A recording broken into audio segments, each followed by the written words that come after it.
Então, o plano de gerenciamento de resíduos sólidos é um documento que deve ser elaborado por algumas atividades. Que atividades? Não apenas elaborado, é um documento que deve ser elaborado, executado, revisado por essas atividades que a gente está vendo aí na apresentação. Geradores de resíduos de saneamento. Qualquer gerador de esgoto, qualquer gerador de que faça tratamento de água, uma estação de tratamento de água, por exemplo, deve ter seu plano de gerenciamento de resíduos sólidos. Geradores de atividades industriais e instalações industriais. São diversos tipos. Desde a indústria moveleira, que vai ser um dos exemplos que eu vou utilizar de PGRS hoje, até a indústria siderúrgica. Geradores de resíduos de construção civil e demolição. Então, grandes obras que envolvem grandes geradores têm que ter seu plano de gerenciamento de resíduos sólidos. E a empresa, o empreendimento que é responsável pela construção civil, tem que ter um plano geral para todo o empreendimento.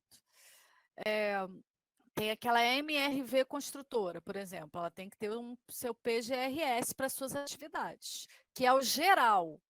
E ela ainda vai fazer um plano específico para cada obra. São dois planos diferentes. As atividades que geram resíduos comerciais perigosos ou de grande volume. Então, é uma atividade comercial e gera resíduo perigoso, vai precisar elaborar, executar e revisar PGRS. É uma atividade comercial que não gera resíduo perigoso, mas gera resíduos em grande volume, em grande quantidade, também vai ter que elaborar PGRS. São chamados grandes geradores. Aqui no município do Rio de Janeiro, são atividades que geram mais 60 quilos de resíduos sólidos urbanos por dia, são grandes geradores. Menores que isso, não precisarão fazer PGRS, a não ser que isso seja determinado pelo órgão ambiental, poderão destinar os seus resíduos sólidos urbanos junto à empresa de limpeza urbana, como, por exemplo, a Comur. Geradores de resíduos de serviços de saúde têm que fazer plano de gerenciamento de resíduos sólidos conforme o Sistema Nacional de Vigilância Sanitária e conforme o Sistema Nacional de Meio Ambiente. Os geradores de resíduos agro-silvo-pastoris da agricultura e da pecuária, dependendo do tipo, né, de atividade, deverão fazer plano de gerenciamento de resíduos conforme as especificações da SUASA, que é o sistema voltado para a agropecuária, para a sanidade agropecuária. Os geradores de resíduos de transporte, que seria da área portuária, de rodovias, ferrovias e aeroportos. E, por último, geradores de resíduos de extração, pesquisa e beneficiamento de minérios. Então, seria a área de mineração. Esses são obrigados a elaborar plano de gerenciamento de resíduos sólidos. Pode passar.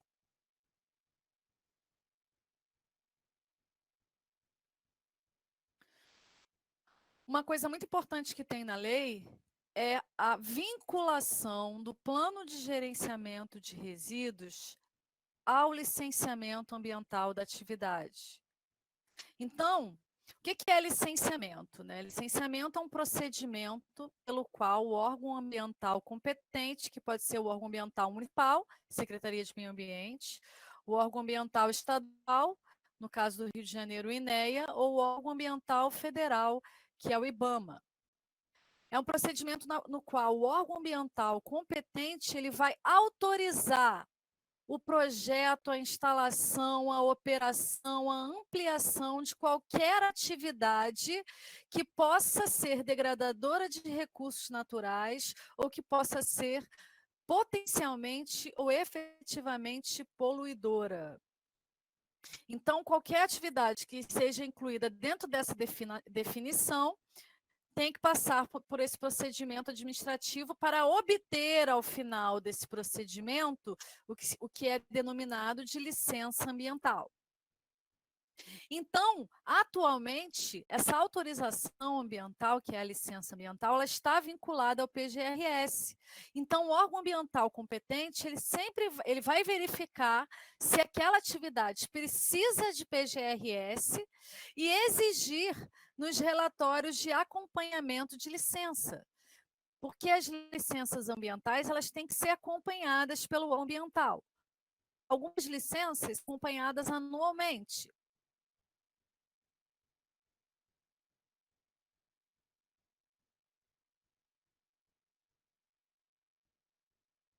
Pode passar, por favor.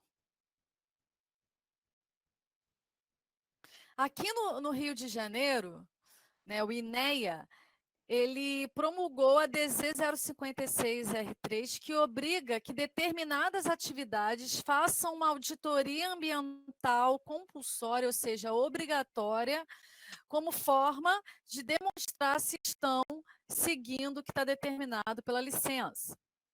Então, aí à esquerda de vocês tem o trecho da lei, que deverão obrigatoriamente realizar auditorias ambientais periódicas anuais as organizações de classe 4, 5 e 2, 4, 5, 6.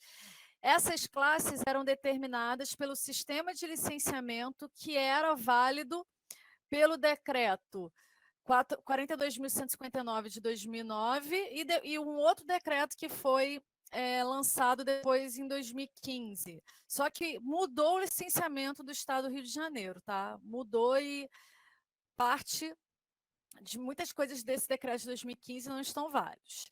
Mas com relação aos relatórios de acompanhamento, são relatórios que vão demonstrar se a empresa, se o empreendimento cumpriu suas obrigações que foram determinadas na licença, a partir de uma auditoria ambiental feita por uma entidade independente, que é uma auditoria, não é feita pela própria empresa, justamente para garantir a veracidade, o cuidado, a independência na execução da auditoria.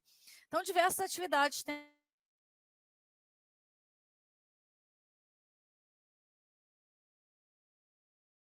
instalações portuárias, aeroviárias, instalações destinadas à estocagem, aí tem 18 exemplos de atividades no estado do Rio de Janeiro que tem que fazer essa auditoria ambiental de acompanhamento.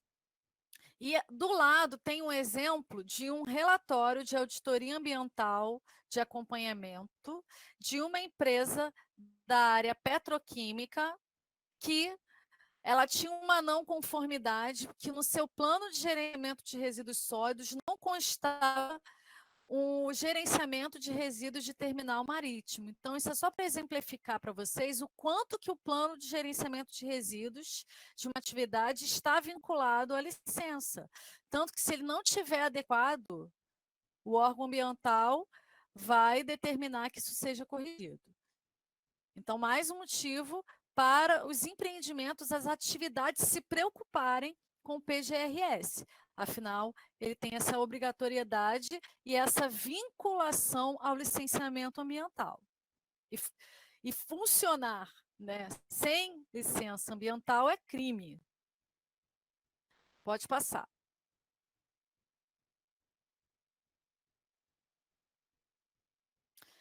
Plano simplificado de gerenciamento de resíduos sólidos. A legislação, né, a PNRS, determina que determinados empreendimentos que não gerem resíduos em grande quantidade, que não gerem resíduos perigosos, possam fazer um plano simplificado de gerenciamento de resíduos sólidos. Esses planos, geralmente, é um formulário que eles especificam muito rapidamente seus resíduos e não tem a complexidade de um plano de gerenciamento de resíduos sólidos completo. Pode passar. Por exemplo, o formulário simplificado, o Ministério do Meio Ambiente ele tem um formulário simplificado para essas atividades que não geram resíduos perigosos nem de grande volume e que foram liberadas de fazer um plano de gerenciamento de resíduos sólidos completo. E esse plano de gerenciamento de resíduos sólidos tem um conteúdo mínimo, que a gente vai verificar ao longo do curso, né? Qual é o seu conteúdo mínimo, e eu peguei como referência 2 planos de gerenciamento de resíduos. Um de uma indústria moveleira e uma de uma indústria metal-mecânica, e depois eu vou dar o exemplo lá do laboratório de ensino quando a gente voltar da aula. Pode passar.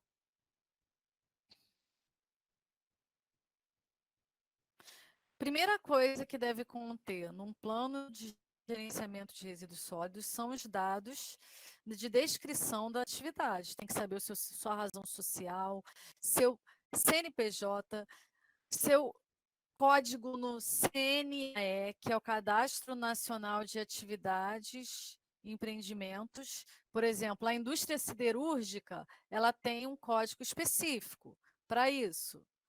E ela foi cadastrada nessas atividades, tem um código para isso, isso tem que ser informado na descrição do empreendimento da atividade. Tem que conter o endereço, telefone, e-mail, número de colaboradores, sejam eles empregados efetivos, empregados terceirizados, que não são contratados diretamente pela empresa, estagiários. Tem que conter também como é que são as características do local, se é o prédio alugado ou de própria em que o dono da empresa é proprietário do terreno.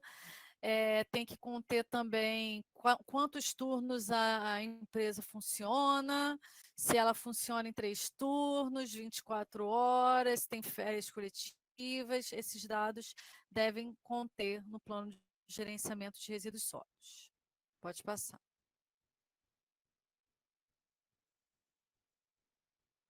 Então, isso aqui é um exemplo de uma indústria de móveis. Eu tirei o nome da indústria por questão assim, de ética. Mas é o nome da indústria aí, que é de Móveis e Comércio de Equipamentos Gerais Limitada. Embaixo estava o CNPJ, a inscrição estadual, o endereço, CEP, ela é do estado do Paraná, no Brasil, tem seu telefone, pode passar. Colocou também no seu PGRS a atividade desenvolvida, que está no segmento de fabricação de móveis com predominância de madeira, e o seu cadastro nacional de atividades e empreendimentos com esse código aí. Número de funcionários, falou que tem 150 colaboradores. A área é uma área total de 8.903 metros quadrados. Reformas e ampliações, falou que a empresa não está passando por nenhuma reforma e ampliação no momento. E o horário de funcionamento, ela funciona 24 horas por dia, 22 dias por mês e os 12 meses por ano. Porque existem algumas atividades que têm férias coletivas. Elas não funcionam 12 meses, elas funcionam 11 meses, porque um mês todo mundo para, de forma coletiva. Pode passar, por favor.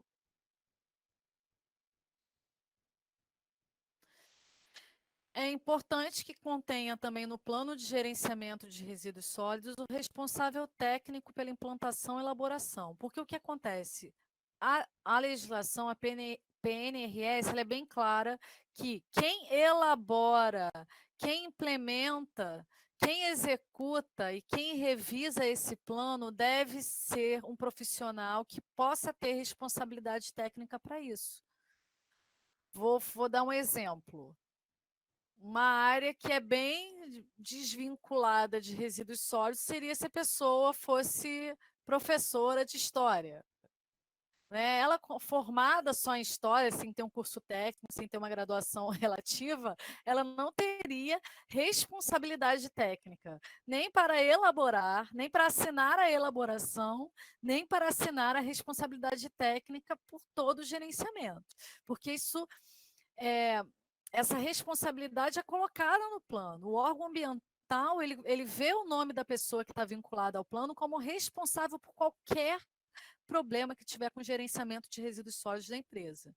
Por isso que o gerenciamento de resíduos sólidos na figura do plano e depois na figura da sua execução deve ser executado com muita cautela e cuidado. Afinal, se acontece algum problema, é passível de responsabilização. Então, nesse plano de gerenciamento da indústria moveleira que eu estou usando como exemplo, está lá o nome, o cargo dele ele é técnico em meio ambiente, técnico ambiental, com contato e e-mail. Pode passar.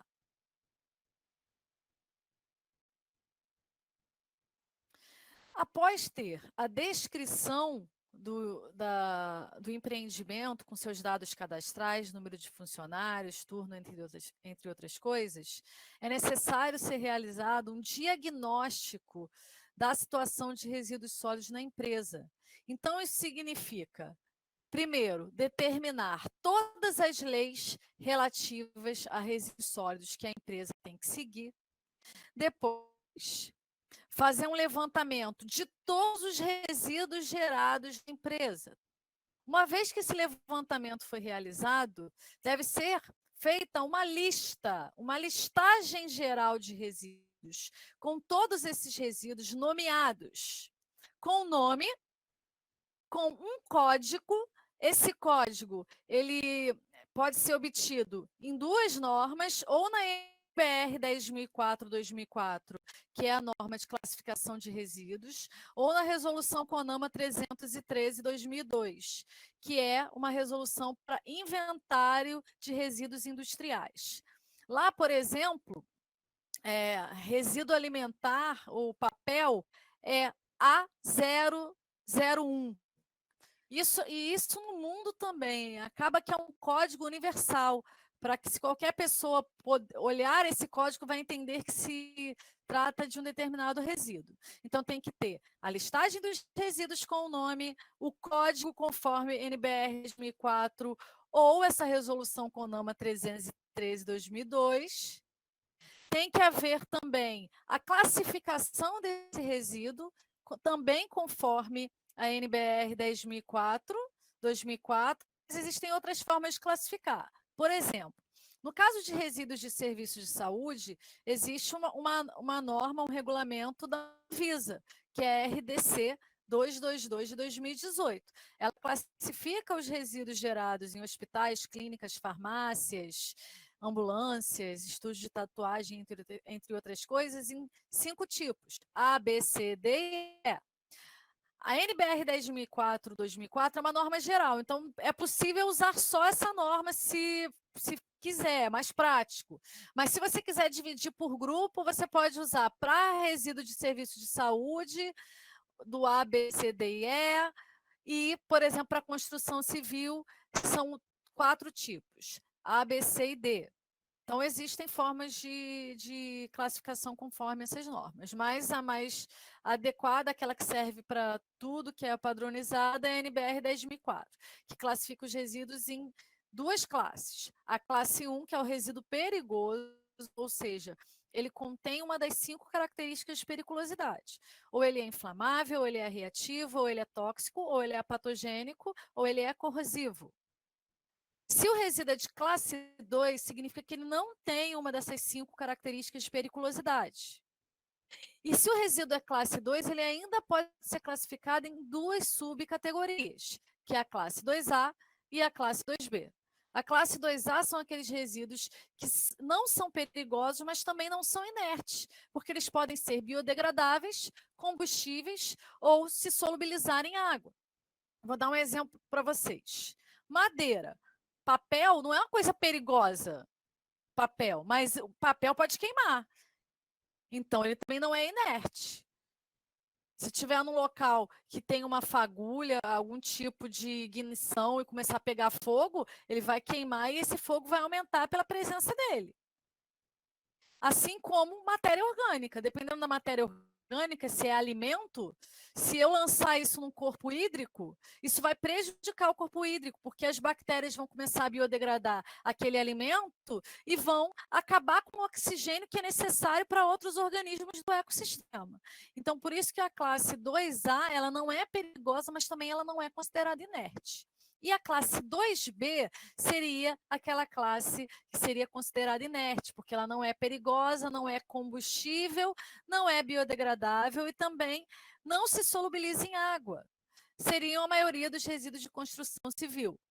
Por exemplo, pegar um pedaço de tijolo e colocar dentro de um copo d'água, provavelmente aquele tijolo não vai liberar nenhuma substância acima dos padrões de potabilidade. Talvez aumente a dureza, talvez aumente a turbidez, mas isso, pela norma, é como se mantivesse a potabilidade e o resíduo continuasse inerte.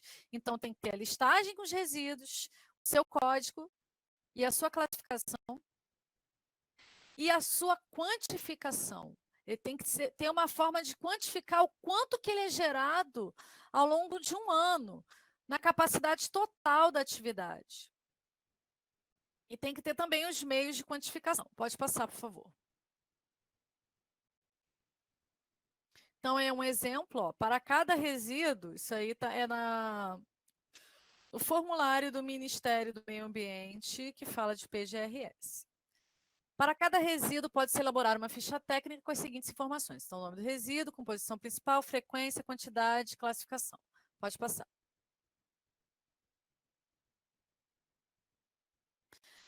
Esses são os meios de quantificação de resíduos de um plano de gerenciamento de resíduos de um arranjo produtivo local de empresa da área metalmecânica. Arranjo produtivo local é quando dentro de uma mesma área industrial estão várias atividades da área metalmecânica, que podem, por exemplo, uma produzir uma peça que vai ser usada pela outra, elas podem estar estrategicamente reunidas justamente porque a demanda de uma peça, de um equipamento, uma produz. Então, é comum e é até interessante, porque depois esses resíduos podem ser trocados. Existem muitas coisas importantes para isso. Quando você junta, faz uma zona industrial em que uma está conectada com a outra de alguma forma. Então, nesse PGRS, que é um PGRS que foi feito em conjunto por um grupo de indústrias, é possível também? A Fabiola perguntou aqui, empresas que têm uma terceirizada devem incluir os resíduos deles também? Por exemplo, uma indústria que tem um restaurante terceirizado deve declarar os restos de alimentos como resíduo da indústria? Sim, porque eles estão na área de influência da indústria. Então, devem ser declarados também.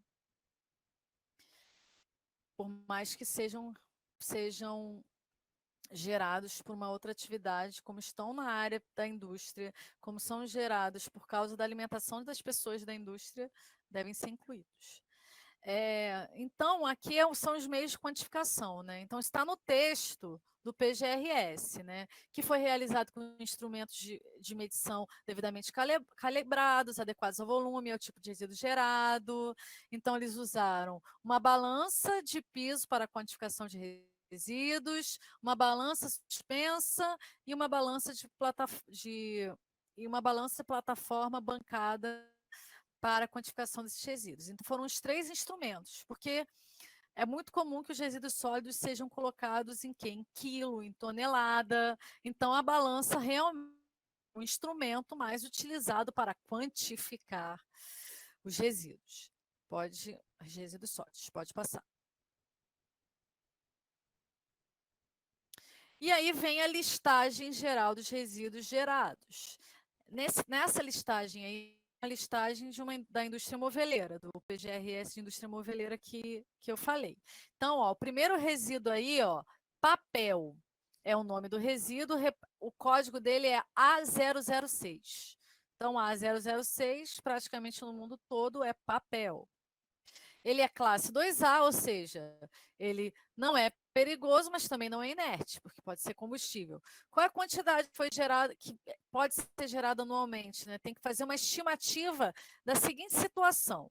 Uma vez que essa indústria está com a sua capacidade máxima, produzindo o máximo de móveis que ela pode, de quanto ela geraria de papel. É assim que ela deve executar o seu levantamento e fazer o seu diagnóstico de resíduos sólidos.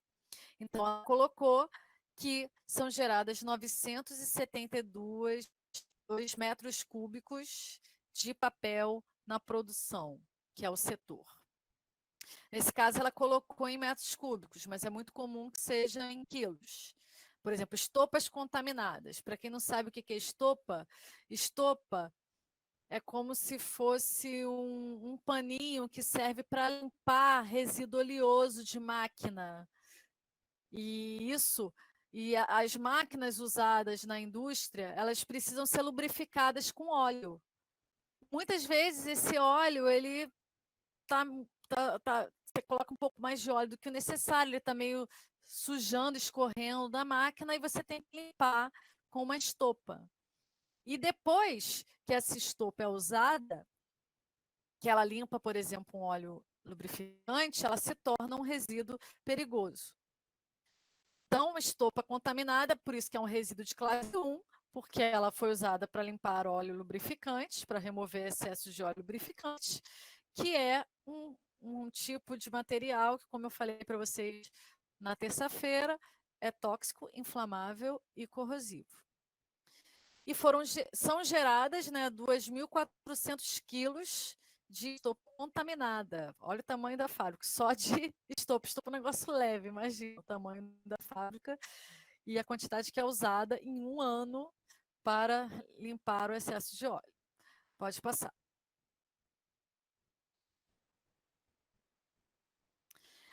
No momento do diagnóstico de resíduos sólidos, a atividade ela tem que identificar todos os resíduos que ela gera, colocando o nome, o código, a quantidade e a classificação, e também identificar os seus passivos ambientais. O que são passivos ambientais?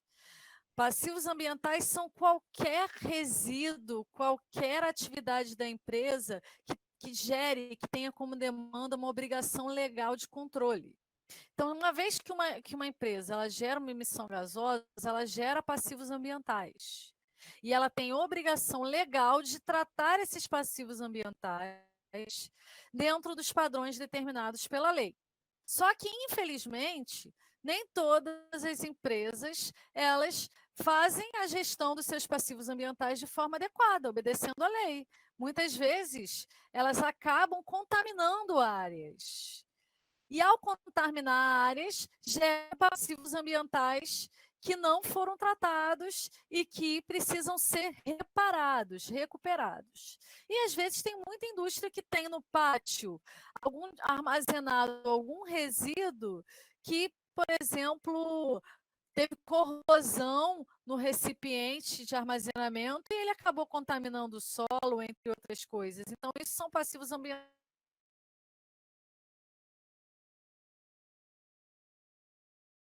Ela reconhece o seu passivo ambiental, ela pode, junto ao órgão ambiental competente, por um termo de ajustamento de conduta, reparar o dano causado por não ter tratado adequadamente aquele passivo.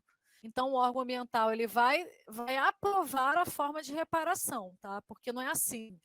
Eu tenho um pátio contaminado com um determinado solvente, eu vou tratar da forma como eu bem entender? Não, o órgão ambiental determina como isso vai ser realizado. Enquanto a empresa está realizando a reparação desse dano, ela tá funcionando, mas condicionada a esse termo de ajustamento de conduta. Depois que ela demonstrar para o órgão ambiental que ela reparou aquele dano, aí esse termo de ajustamento de conduta é encerrado, existe um termo de encerramento e a empresa volta a funcionar normalmente. E tem que colocar no PGRS os resíduos que são gerados normalmente pela empresa, pelas suas atividades, e aqueles resíduos que foram gerados no passado não foram tratados e assim geraram passivos ambientais.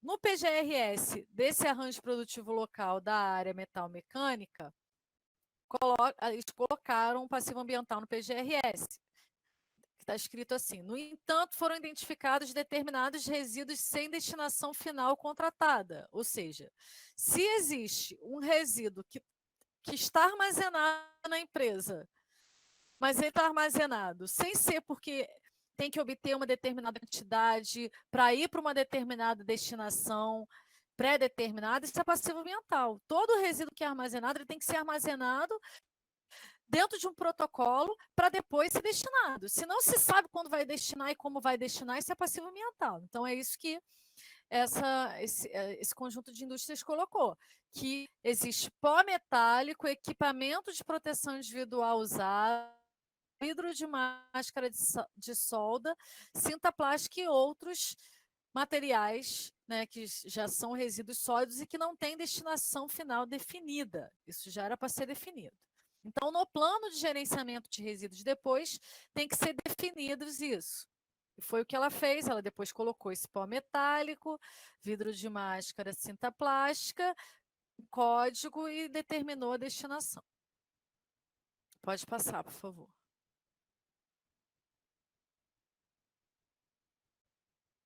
É importante também especificar os responsáveis por cada etapa de gerenciamento de resíduos sólidos.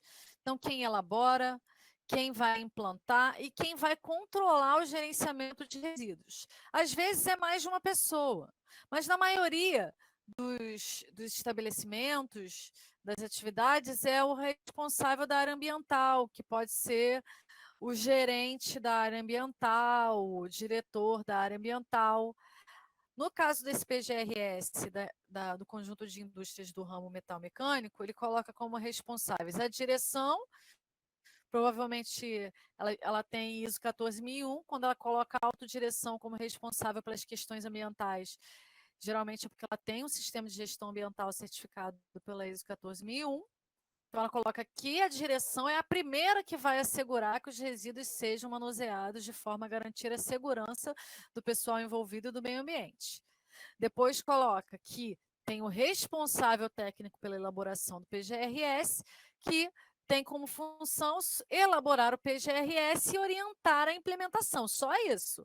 Ele elaborou e orienta a implementação. O que for feito errado na execução não é responsabilidade de quem elaborou, porque ele orientou tinha que ser feito e como deveria ser feito. Se não foi feito, isso implica uma responsabilidade da empresa, da indústria, e não da pessoa que elaborou. A não ser que quem tenha elaborado também seja da área ambiental da empresa, e isso pode ocorrer. Não precisa que o plano de gerenciamento de resíduos sólidos seja elaborado por uma empresa independente, por uma empresa de fora. Pode ser elaborado por alguém da área ambiental da empresa. Coisa não exclui a outra. O responsável pela área de meio ambiente, ali ele não determina se é o gerente, se é o coordenador, coloca isso. Implementa e assegura a manutenção do PGRS, aplicação das normas de segurança e legislação específica, elabora medidas de controle, como procedimentos de coleta, segregação, armazenamento, transporte e destinação final de todos os resíduos gerados de acordo com o PGRS. Repare que o responsável pela área de meio ambiente, ele basicamente vai ser o responsável por todas as etapas do gerenciamento. A coordenação e supervisão vai garantir a execução do PGRS, normas de manejo interno, e todos os colaboradores também têm responsabilidade para cumprir as recomendações do plano e atender aos procedimentos internos. E também para orientar prestadores de serviços que estejam na empresa e que não conheçam o plano de gerenciamento. Pode passar.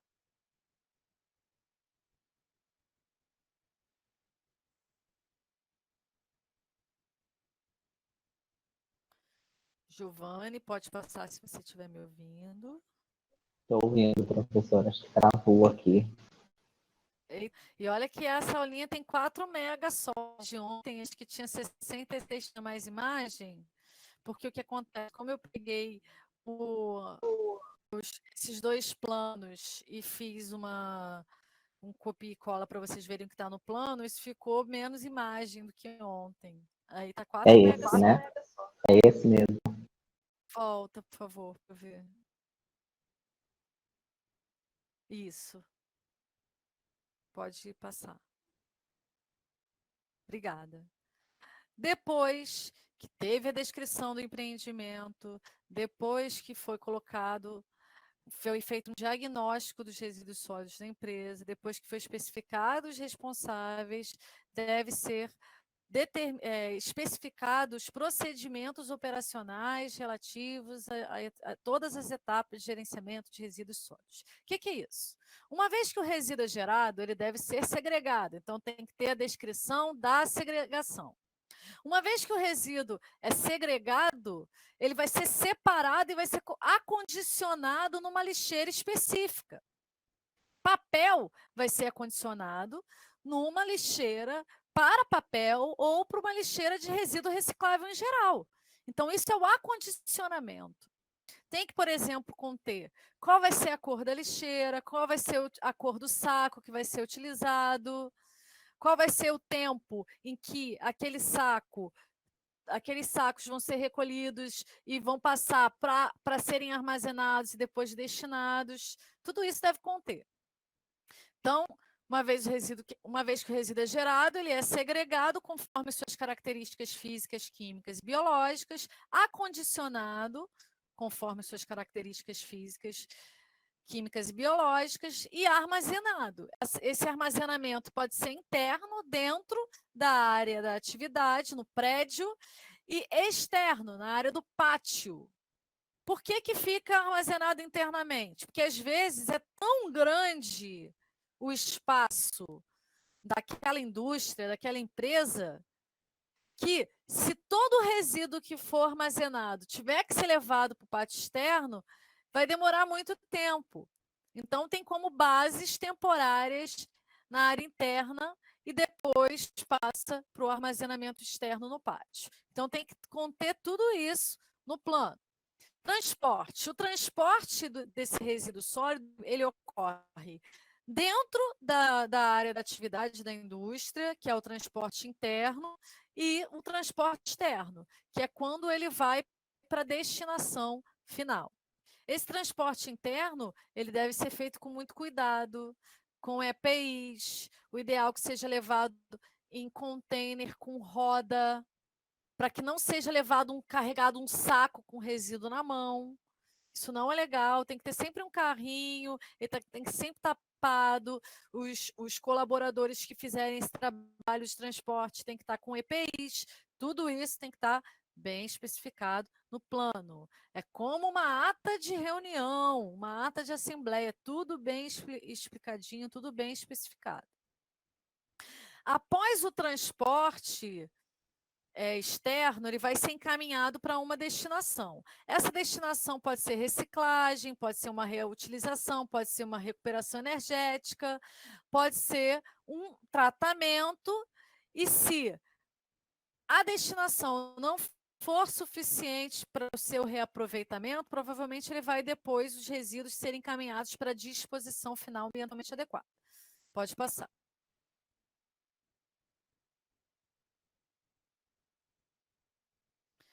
Aí eu coloquei algumas coisas que devem conter nessas etapas de gerenciamento. Pode passar.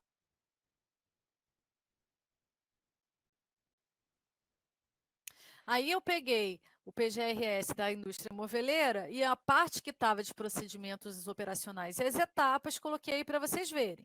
Aí ela colocou segregação. Os resíduos gerados na unidade são segregados por tipo de material: sucata, metálicas, papel, papelão, plástico, etc.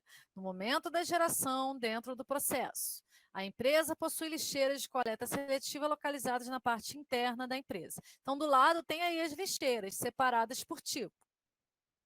Coleta. A coleta dos resíduos gerados no setor administrativo é realizada pelos funcionários terceirizados responsáveis pela limpeza. Os resíduos gerados na produção, quando atingem a capacidade máxima das lixeiras, são depositados nas caçambas localizadas no pátio da empresa. Acondicionamento. Os resíduos gerados em todos os setores da empresa são acondicionados em caçambas localizadas no pátio externo da empresa, conforme apresentado na figura abaixo. Não sei se eu coloquei a figura, mas eu mando o PGRS para vocês depois. Vou mandar para a Letícia, ela encaminha junto para vocês verem detalhe, detalhe. Pode passar.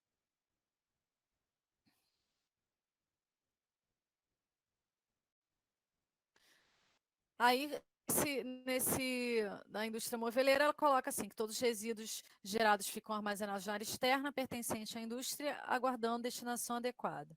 São transportados e destinados por empresas legalizadas pelos órgãos ambientais pertinentes, ou seja, quem transporta e quem destina o resíduo gerado nessa indústria moveleira tem licença ambiental, isso é muito importante, não pode ser qualquer pessoa, qualquer veículo que pode ter destinação. Tem que ter licença ambiental para essa atividade, de transportar resíduos e de destinar resíduos.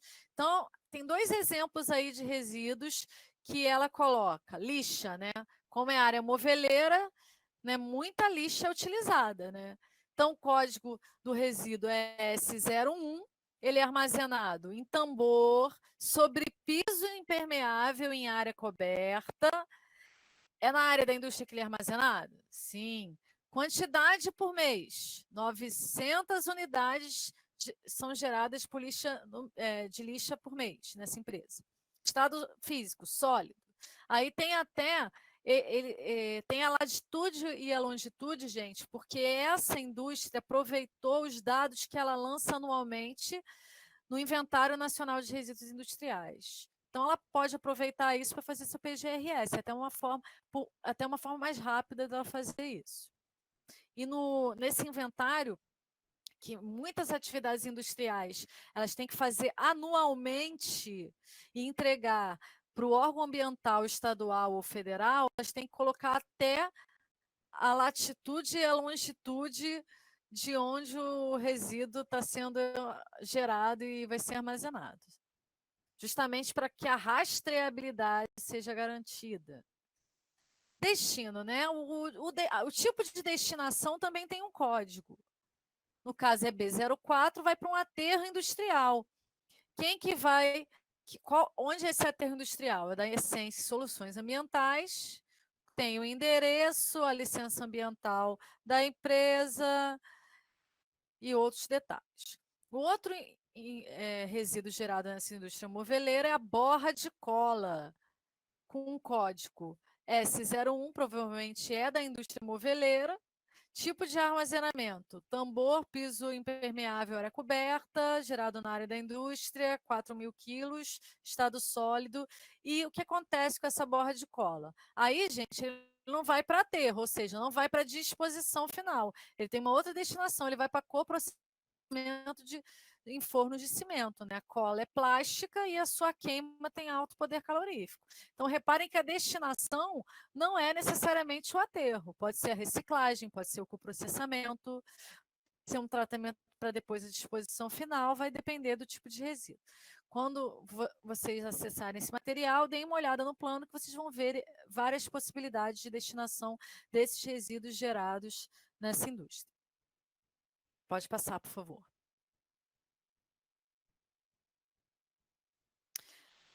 Aí, isso aí é uma definição dos procedimentos operacionais já no conjunto de indústrias do rumo metal mecânica. Ela fez uma tabelona para facilitar o processo. Então, reparem que tem o código do resíduo, depois o nome do resíduo, depois a caracterização do resíduo, o que ele é, por exemplo, resíduo plástico de bombonas. Então, são bombonas plásticas de água deionizada de 20 litros. Qual é a classificação de acordo com o NBR 10.004? 2A significa que não é perigoso, mas também não é inerte. Porque plástico, gente, também é combustível, né? Lembrem disso, que dá para queimar plástico. Então, por isso ele é considerado 2A. Plástico normal que a gente usa, polipropileno, polietileno de alta densidade, entre outras coisas. Como é que é acondicionado essas bombonas? Elas são acondicionadas a granel, preservando a integridade do material, ou numa caçamba identificada como resíduo classe bombonas. Ali tem um código, a unidade de medida, o armazenamento temporário é numa área da empresa, provavelmente na área externa, e qual que é a destinação final? Devolvida ao fornecedor. A central licenciada pela FEPAM faz descontaminação da bombona, porque provavelmente essa bombona ela tem alguma... Eu não sei se ela contém água deionizada. Se for isso, faz a descontaminação da água deionizada. embora não seja assim grande contaminação. E depois a reciclagem externa, ou seja, da bombona em si. Aí tem para outros exemplos aí. Filmes e pequenas embalagens, resíduo de borracha, resíduo de vidros, a classificação, onde é acondicionado, onde é armazenado e qual vai ser sua destinação final. Pode passar.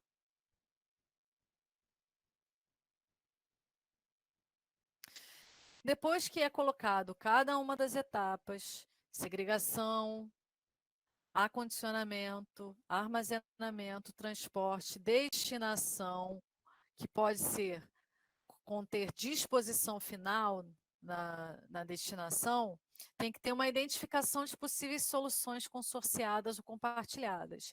É porque a Política Nacional de Resíduos Sólidos, ela acredita muito que essas soluções compartilhadas e consorciadas sejam um caminho para diminuir custos e também para que, tanto para municípios quanto para indústrias, quanto para atividades, se elas compartilham o mesmo tipo de destinação de resíduo, elas vão pensar na melhor solução, vão economizar custos e vai ter uma padronização com relação à destinação desses resíduos. Então, nesse conjunto de empresas, né, de indústrias do metal mecânico, é um conjunto de indústrias, então provavelmente elas devem dividir soluções consorciadas. E é isso que ela coloca, né, que o PGRS coloca. Considerando a qualidade, principalmente a quantidade de resíduos gerados pelas empresas desse arranjo produtivo local, é possível unificar volumes de alguns resíduos que, em sua geração, apresentam-se proporções reduzidas perante os demais, em uma área denominada central agregadora. Esta viabilizaria a reciclagem e destinação final ambientalmente adequada, proporcionaria menores custos em transportes, um controle efetivo da destinação final dos resíduos, não somente para os perigosos, mas também para os recicláveis destas empresas. Notou-se que existem boas práticas ambientais que devem ser disseminadas a todas as empresas, como, por exemplo, a logística reversa de embalagem de tintas, o transporte de resíduos compartilhado, sistema de escoamento de óleo para embalagens e ou máquinas, reuso de caixas e pallets de madeira para acondicionamento de produto acabado e dentre outras. Então, indústria metal mecânica faz usinagem e moldagem de peças. Sobra um monte de apara metálica, de pó metálico. Se são várias, elas podem juntar esse resíduo, tudo numa mesma área, né, que é a central agregadora, e depois tudo isso ser feito de forma compartilhada, porque aí vai dividir o custo do transporte e mais ou menos da destinação. Por isso que foi colocada essa solução compartilhada, que é uma coisa que é valorizada pelo Plano de Gerenciamento de Resíduos, pela Política Nacional de Resíduos Sólidos. Pode passar, por favor.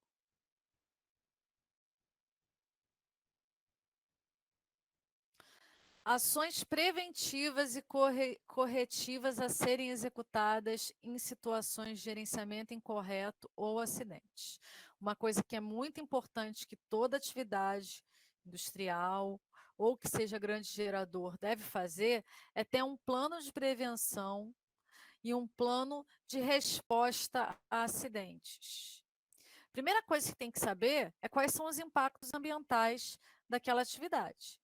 Ela vai gerar gases, vai gerar efluentes, vai gerar resíduos sólidos, dentre outras coisas. Dentre outras coisas, a atividade dela tem muitos motores, ela pode ter um curto-circuito, pode ter uma explosão, pode ter um acidente, ela armazena algum produto perigoso, esse produto está armazenado de forma adequada para não explodir, para não acontecer alguma coisa, é muito importante que toda atividade faça um levantamento de todos os seus potenciais impactos ambientais. Isso geralmente já é feito no momento em que houve o licenciamento, em que houve a autorização da empresa, ela é obrigada a fazer, pelo estudo de impacto ambiental, um relatório ambiental simplificado, fazer um levantamento dos seus impactos e propor medidas mitigadoras, ou seja, medidas que vão evitar que esses impactos atinjam a natureza, ou para eles serem eliminados,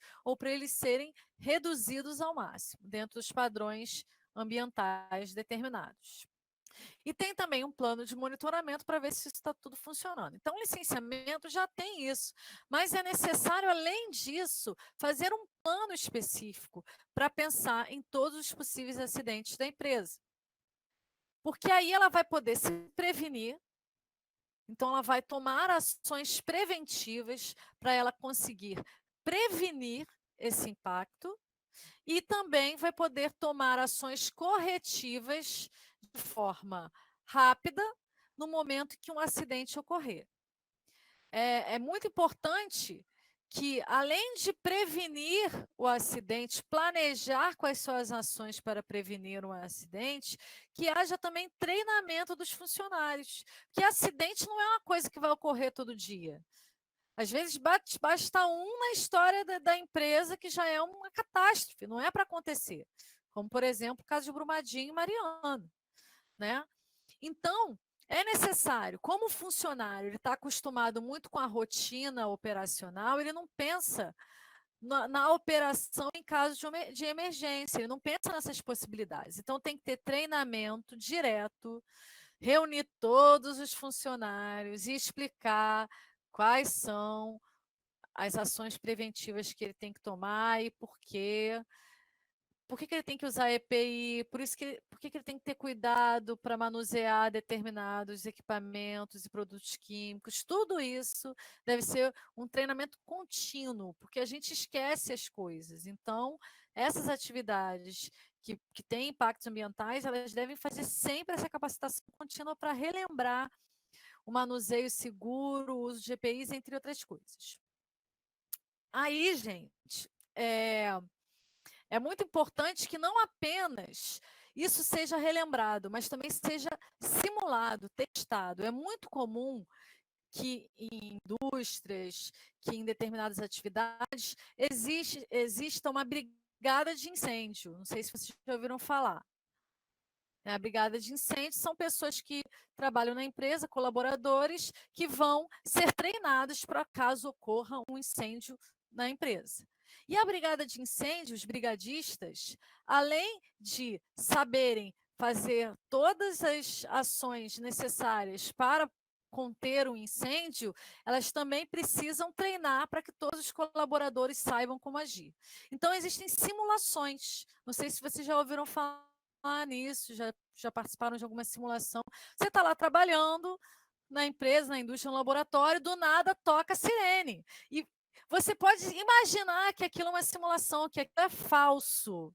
Mas você tem a obrigação de parar tudo que você está fazendo e fazer exatamente o que foi dado na palestra. Ficar em fila única, com calma, seguir a rota de emergência, entre outras coisas. Então, a simulação é muito importante, porque se você ficar só ouvindo como tem que fazer, na hora que tiver que rolar a prática, é bem provável que as pessoas se embaralhem, que as pessoas não consigam executar o que está no plano, o que está no papel e que de repente você não sabe como fazer na prática. Então, por isso que essas simulações elas são muito importantes. Elas podem parecer chatas às vezes, podem parecer idiotas. Tem gente que acha que, ai, que idiotice isso, fingir que está pegando fogo. Na hora que pegar fogo, tomara que nunca pegue, provavelmente aquelas simulações ali, elas vão ter sido muito importantes para você saber como agir. Então, a gente não pode, de forma alguma, desconsiderar a importância dessas simulações. Eu acho que eu vou ler essa parte das ações preventivas aqui e depois eu vou passar a palavra-chave, né? Então, nessa indústria moveleira, ela colocou como ações preventivas melhorias nos processos produtivos internos, visando a não geração e diminuição da geração de resíduos, treinamentos periódicos com os colaboradores nas linhas de produção, visando evitar desperdícios de embalagens durante o processo produtivo. Então, treinamento é essencial, a capacitação técnica é essencial. Manuseio correto dos materiais para evitar contaminações cruzadas. Conscientização e responsabilidade ambiental dos funcionários. Criação de uma comissão interna para assuntos ambientais. criação de ferramentas que avaliem a eficiência das ações empenhadas e criação de programas internos com a participação de todos os colaboradores. Então, eu vou passar agora a palavra e a gente faz o intervalo, aí eu entro um pouquinho antes das 3, porque aí eu continuo a outra parte, porque quando eu for mostrar a outra parte vai fazer mais de 20 minutos, então é melhor eu dar a palavra-chave, fazer o intervalo e depois a gente volta. Deixa eu pegar aqui a palavra-chave.